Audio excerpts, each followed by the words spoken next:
It's Monday, February 9th. In the headlines, $100 million for banana and plantain farmers affected by Hurricane Melissa. Water theft, its impact on health, structure, and your finance. In business news, international credit ratings affirm Jamaica's stability. Regionally, Antigua and Barbuda being removed from the EU's grey list. And in sports, Jamaica closes its play for the Davis Cup Group 2 qualifier. This is the news on PBC Jamaica. I'm Simone Absalom Gale.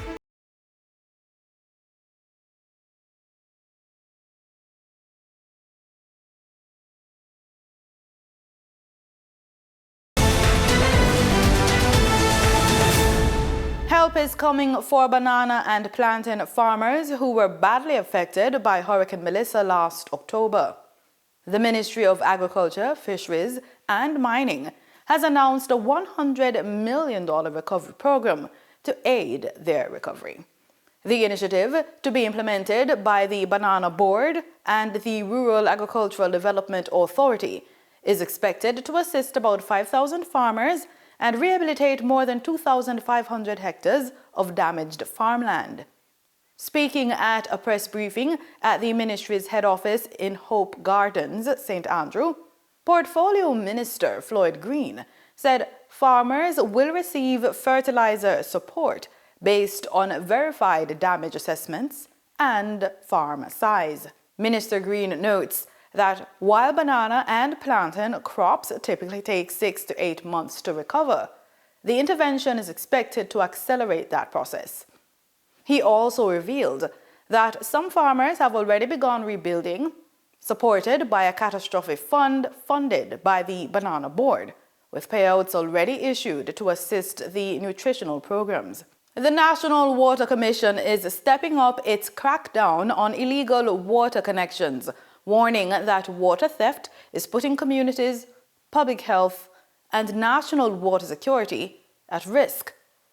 NWC officials say illegal lines reduce pressure, contaminate the system, and leave paying customers without water as crews intensify operations to remove unauthorized connection and restore proper.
Flow so it can go throughout the network to serve our customers.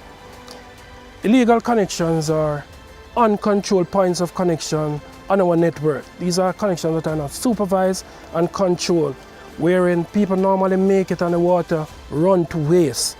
It raises the national cost when the government absorbs the loss through infrastructure repairs and has to truck water to those without.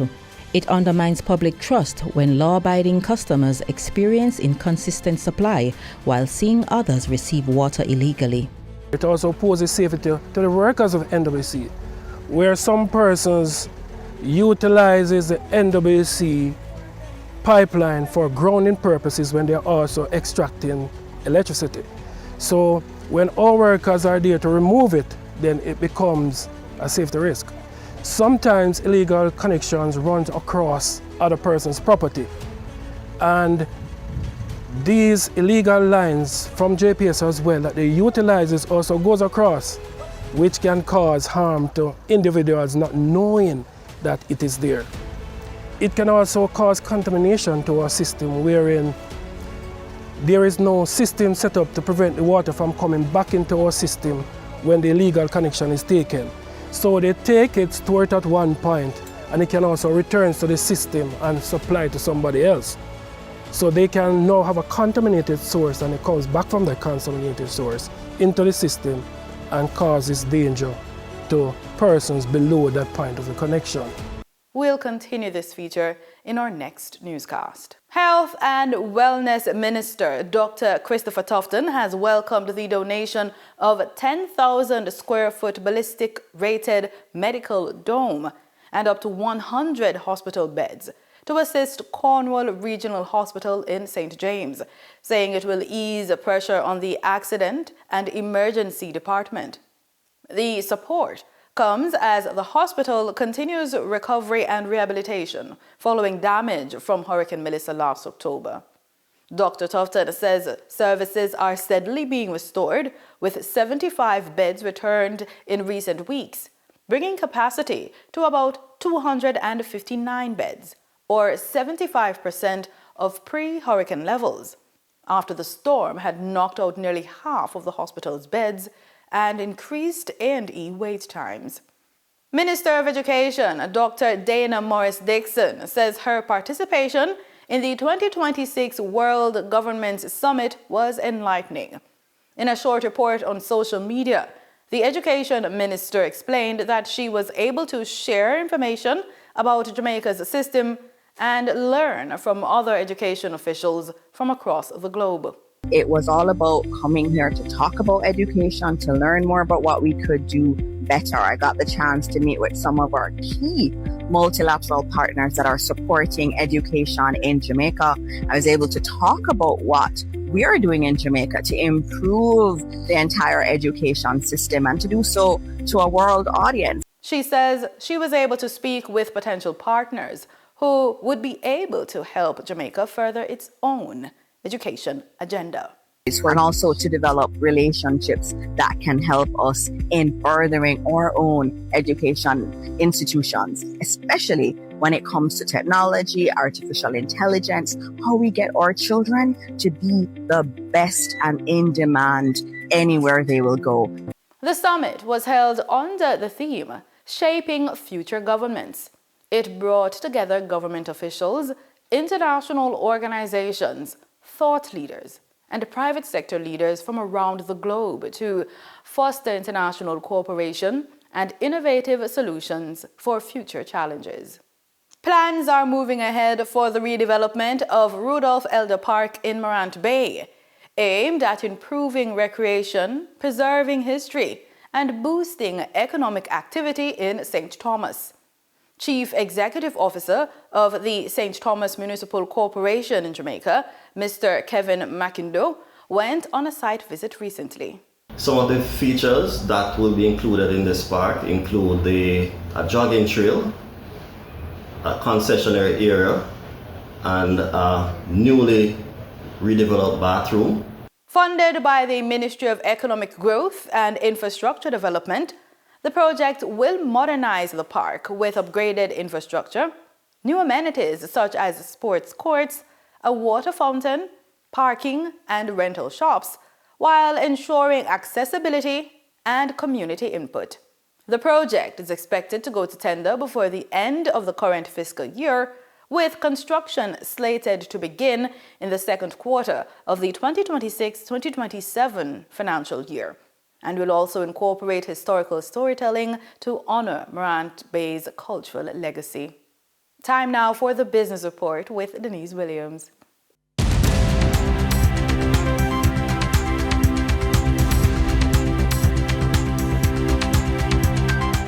Welcome to today's Business Report.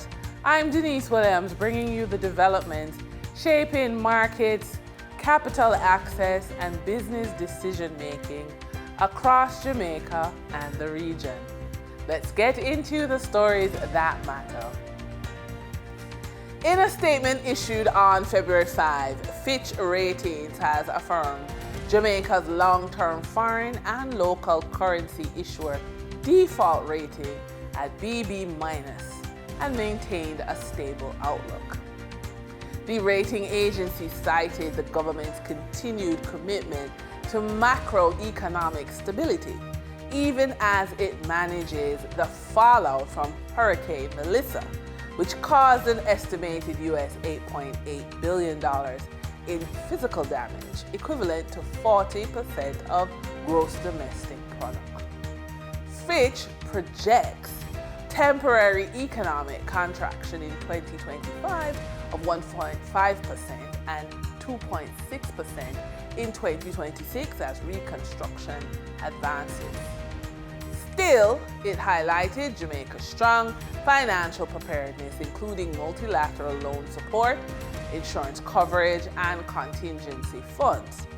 It also noted the government's fiscal response, including the temporary suspension of the Fiscal Responsibility Law to facilitate reconstruction. Finance Minister Favour Williams welcomed the affirmation, saying it reflects Jamaica's long-standing commitment to fiscal discipline and debt reduction despite recent challenges. Mayberry Investment Group subsidiary Mayberry Jamaican Equities says it recorded $899 million in unrealized losses on its investment in Jamaica Broilers Group after that company's stock price fell by 53% last year.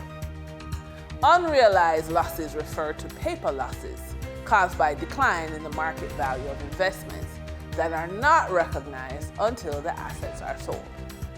Mayberry told RJR News that total unrealized losses on its financial instruments reached $1.22 billion, while losses on companies which it holds equity investments amounted to $3.2 billion. Together, these contributed to the company posted an overall net loss of $4.93 billion for the year.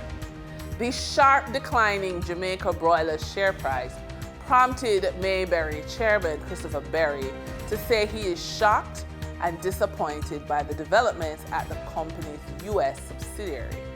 Accounting irregularities at Jamaica Broilers' U.S. subsidiary led to a $46 billion restatement of accounts and a net loss of $7.2 billion last year.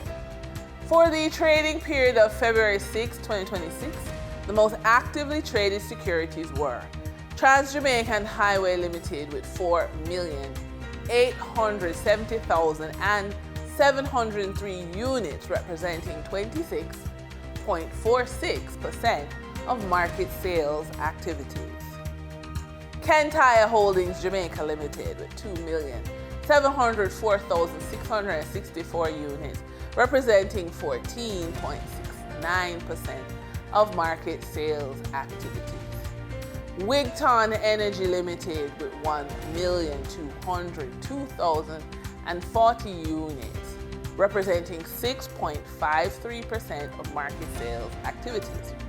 Investor activity remained concentrated in transportation, wind energy, and advertising plays, signaling continued interest in dividend-producing and strategic assets.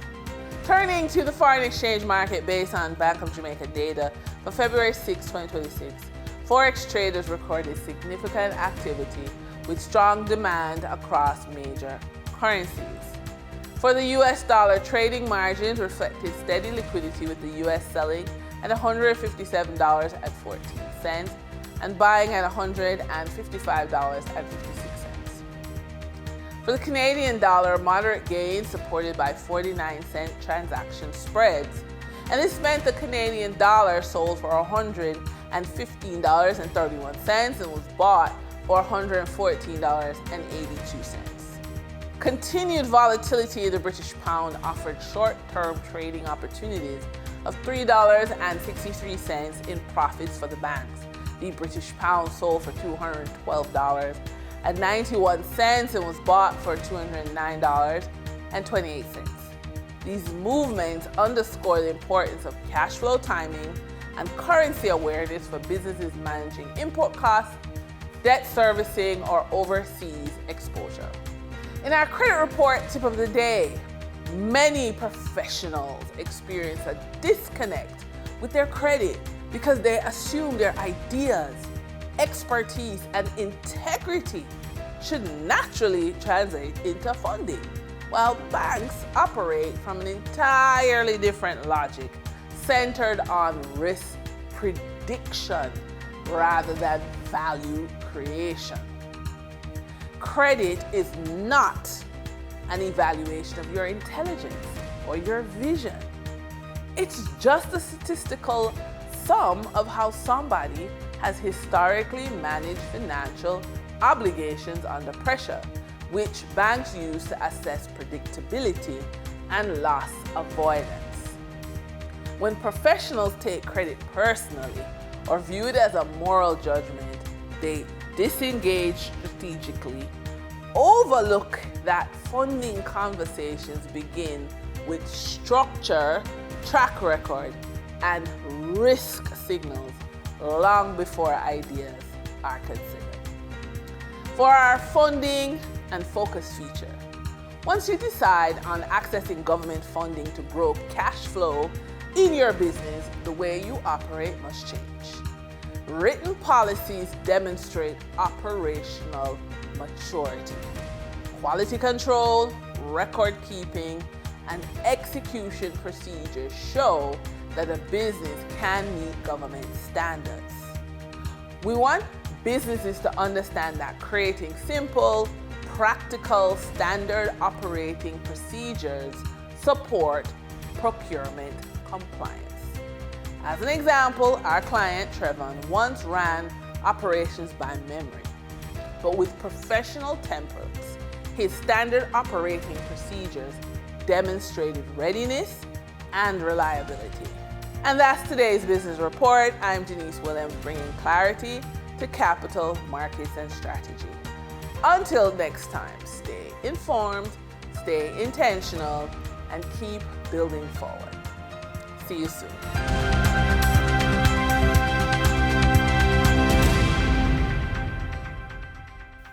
In regional news, the European Union is removing Antigua and Barbuda from its grey list, marking a major milestone in the country's tax reform efforts. The decision follows an upgrade by the Global Forum on Transparency and Exchange of Information for Tax Purposes, which now rates Antigua and Barbuda as largely compliant, reflecting significant progress since 2023. The move comes after intensive legislation and regulatory reforms, with officials at the Inland Revenue Department welcoming the development. In 2023, the European Union added Antigua and Barbuda to its list of non-cooperative jurisdictions for tax purposes, citing deficiencies in the country's exchange of tax information. At the time, this country's rating from the Global Forum was partially compliant. That report painted a picture of gaps in this country's tax governance framework. This called for immediate action. As a jurisdiction, we committed to correct the legal and operational deficiencies identified in the Global Forum report. And we made commitments to implement concrete plans for legislative and administrative actions to address the deficiencies by July 2024. The work began, addressing the deficiencies, plugging the holes, and with steady progress, a request was filed for a supplementary review. As a result of some preliminary work that was done by us, we were able to demonstrate to the Global Forum that we were committed to achieve their standard. So when we filed a request for what we call a supplementary review in the summer of 2024, it was granted by the Global Forum. And as a result, we were removed from what we call the blacklist, and we were placed on a grey list. From the black to the grey. However, according to IRD Commissioner Ralph Warner, the objective was to ensure the country is removed from all such lists. In order for this to come to fruition, Antigua and Barbuda needed a country rating of largely compliant. And so the work continued, with the IRD engaging all stakeholders, the Office of National Drug and Money Laundering Control Policy, Financial Services Regulatory Commission, the Central Bank, Intellectual Property and Commerce Office, and the Attorney General's Office. Meetings were held for almost a year, addressing all the deficiencies cited in the Global Forum report. Antigua and Barbuda has made significant progress since 2024, ultimately leading to a positive result. Commissioner Ralph Warner breaks it down. Our financial system was basically disaggregated into 10 elements, and each element was given a rating of either compliance, non-compliance, or partially compliance. Antigua and Barbuda as a jurisdiction were able to demonstrate our effectiveness, and basically a lot of our ratings were either compliant or largely compliant. And as a result, our overall rating was increased. Barbados' Prime Minister, Mia Mottley, says shifting global tensions and rising concerns about crime at home were among the key factors behind her decision to contest another general election, noting that stepping away from leadership at this time would have been, in her words, almost an act of treason. She was addressing a crowd at 6 Rose, St. Philip, during the Barbados Labour Party's national meeting. So that when I saw what was happening last year with the tariffs and with the geopolitical struggles and the threats that were starting to come into the Caribbean as a zone of peace, we knew that there would be issues with Cuba and Venezuela and all of that. And we knew that should anything break in Venezuela, Barbados was the largest tourism hub nearest to Venezuela. And as we saw on the 3rd of January, we paid the largest price because it was our country that saw the greatest number of cancellation of flights with respect to tourists and by extension also to the cruise lines. I recognize that I also served as Minister of Education for 7 years and Attorney General for 5 years, and that there would be very few people who would be able to bring together what was necessary to start to deal with the strengthening of our law enforcement system, the reform of our criminal justice system, and the need to build strong societies, strong communities, strong families to fight crime, to prevent crime in this country. And ironically, that is how Michael Lashley and I started talking, because we saw Barbados first, not party. And those were the 2 reasons predominantly that caused me to change my mind. In sports, we're on the court with tennis. Jamaica's Davis Cup campaign ended on Sunday after a 3-1 loss to Uruguay in their Group 2 qualifier at the Ligani Club in New Kingston. Jamaica was trying to qualify for the Davis Cup Group 2 for the first time in 2 years, having lost to Barbados in 2024 and New Zealand in 2025, both at the Eric Bell National Tennis Center in Kingston. Jamaica's last success at this stage came in 2023, when they defeated Estonia. Over now to cricket. Pace bowler Romario Shepherd helped the West Indies blow away Scotland's tail to win by 35 runs in their Group C 2026 T20 World Cup opener in Kolkata on Saturday. Shepherd grabbed a sensational 4 wickets in 5 balls in the 17th over to put an end to Scotland's hopes of chasing their target of 183. Shimron Hetmeyer's 36-ball 64 at Eden Gardens earlier propelled the West Indies to the 182 for 5 in their 20 overs. And that's it for the news on PBCJ. You can follow us on our social media platforms at PBCJamaica. Thank you so much for watching.